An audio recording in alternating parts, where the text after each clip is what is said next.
Je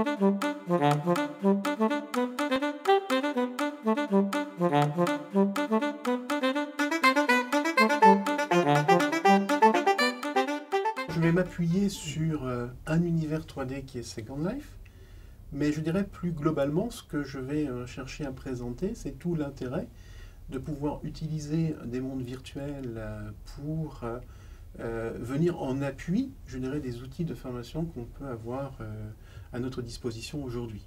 Donc ça peut être Second Life, mais ça peut être tout autre univers virtuel 3D qui permettrait, je dirais, de faire des rencontres dans ces ensembles virtuels, des rencontres synchrones notamment, qui sont très intéressantes à utiliser. C'est tout simplement parce que ça devient, je dirais, des outils qui ont des impacts sur l'apprentissage qui sont de moins en moins discutables. Tous ceux qui ont goûté relatent quand même des projets qui ont été à la fois efficaces, pertinents. On a une transformation des compétences jouées dans les mondes virtuels en compétences réelles dans le monde réel. Et ça, c'est quand même des choses intéressantes, puisque en matière d'apprentissage, c'est quand même ce que l'on cherche, donc à développer les compétences. Et là, on a désormais à notre disposition des outils qui sont complètement impliquants. En fait, quand je suis incarné en avatar, je ne suis plus tout à fait le même, et donc je suis plus dans ces logiques d'acquisition plus faciles, on va dire, ou facilité de connaissances nouvelles. Et ceux qui ont travaillé et réfléchi sur l'impact du jeu dans l'apprentissage, ça remonte déjà à quelques décennies, puisque les premières études sérieuses, c'est dans les débuts des années 80, où là, il y a des gens qui disent mais oui, effectivement, les technologies du jeu peuvent très bien s'appliquer à l'apprentissage. Et puis la deuxième vérité, c'est que ça coûte cher à développer. Donc aujourd'hui, le français moyen n'a pas vraiment accès au serious game.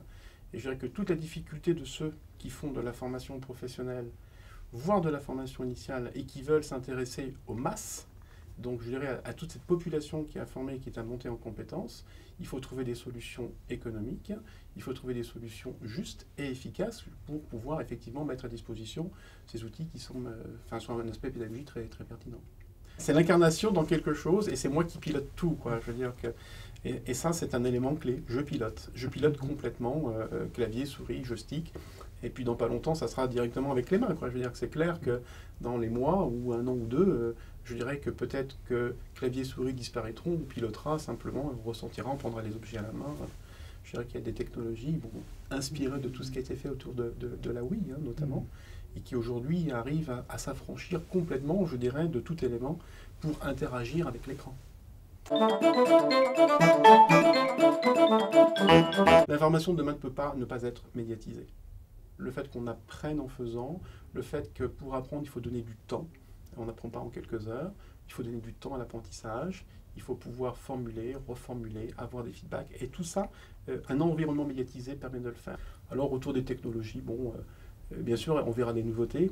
Certainement, parmi les nouveautés majeures qu'on commence déjà à voir se dessiner un petit peu partout, qui sont des techniques du cinéma, du jeu et des très grandes entreprises avec la réalité augmentée, par exemple. Ça, c'est évident, on en parle de plus en plus. Et on commence à voir apparaître des choses. Très certainement aussi que la mobilité est quelque chose qui va se confirmer.